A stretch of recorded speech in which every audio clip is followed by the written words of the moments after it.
సవాళ్లు ప్రతి సవాళ్లతో వేడెక్కింది తెలంగాణ రాజకీయం. నల్లగొండ వేదికగా కృష్ణా జలాలపై బీఆర్ఎస్ అధినేత ప్రభుత్వంపై సమరశంఖం పూరించారు.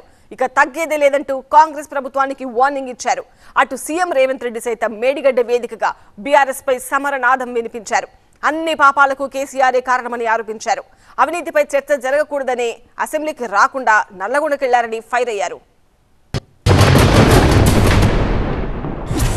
15 ఏళ్లు పోరాడి సాగు నోట్ల తలకాయ పెట్టి చివరికి సాగు ధరదాకా పోయి ఈ తెలంగాణ తెచ్చింది నేను. అందుకే నాకు గర్జు ఉంటుంది, ఫికర్ ఉంటుంది, తన్లాట ఉంటుంది, నాశనం కావద్దనే తపన ఉంటుంది.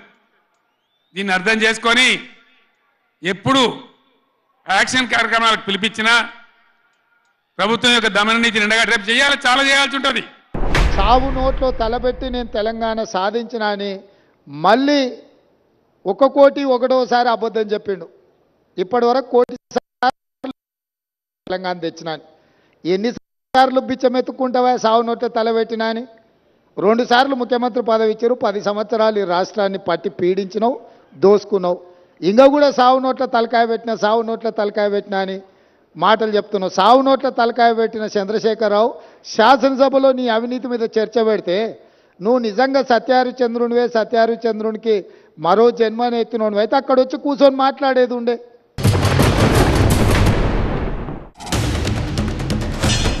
ఇవాళ గోదావరికి ప్రధానమైన ఉపనదే ప్రాణహిత నది.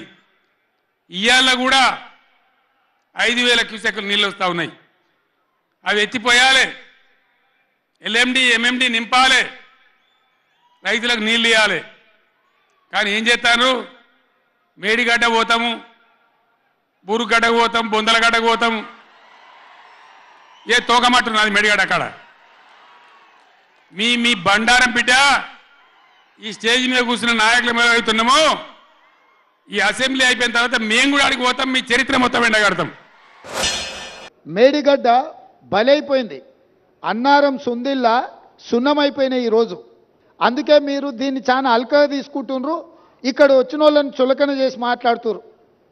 మీరు ఈరోజు ఇక్కడికి రాకపోవడం ఒక తప్పిదమైతే ఇక్కడ తీసుకున్న కార్యక్రమాన్ని చులకన చేసి తిట్టడం అనేది మీ దిగజారుడు తనానికి నిదర్శనం. చంద్రశేఖరరావు గారు ఈరోజు ఆయన మాట్లాడుతున్నాడు, మీరు కేఆర్ఎంబి మీద మీకు అవగాహన లేకపోతే నడితే అన్నా ఎట్లా చేద్దామని మాట్లాడితే నేను సలహా చెప్పటని. అయ్యా, శాసనసభలో చర్చ పెట్టినాం, సలహా చెప్పమని అడిగినాం. శాసనసభలో నేను స్పీకర్ గారికి విజ్ఞప్తి చేసిన, దయచేసి మాజీ ముఖ్యమంత్రి గారికి ఆదేశాలు ఇవ్వండి, అవసరమైతే సభను వాయిదా వేయండి, వారు వచ్చినాక వారి సలహా సూచనలు తీసుకున్న తర్వాతనే తీర్మానం చేద్దామని చెప్పినాం. ఉత్తమ్ కుమార్ రెడ్డి గారు పెట్టిన తీర్మానంలో లోపాలు ఉన్నాయి, అది కూడా సక్కలేదన్నాడు. సక్కలేని తీర్మానానికి నీ అల్లుడు స్వాతిముత్యం ఎట్లా మద్దతు ఇచ్చింది ఏకగ్రీవంగానే? అందుకే 4 సార్లు అడిగిన. శాసనసభలో మీరందరూ చూశారు కదా మీడియా మిత్రులు. ఉత్తమ్ కుమార్ రెడ్డి గారు ఈ ప్రాతిపదికన తీర్మానాలు పెట్టినరు. దీనికి టీఆర్ఎస్ పార్టీ వైఖరి ఏందో స్పష్టంగా చెప్పండి అని అంటే, హరీష్ రావు గారు మాజీ సాగునీటి పారుదల శాఖ మంత్రిగా, కేసీఆర్ కుటుంబ సభ్యుడిగా స్పష్టంగా ఈ తీర్మానానికి సంపూర్ణమైన మద్దతు పలుకుతున్నా అని చెప్పిండు.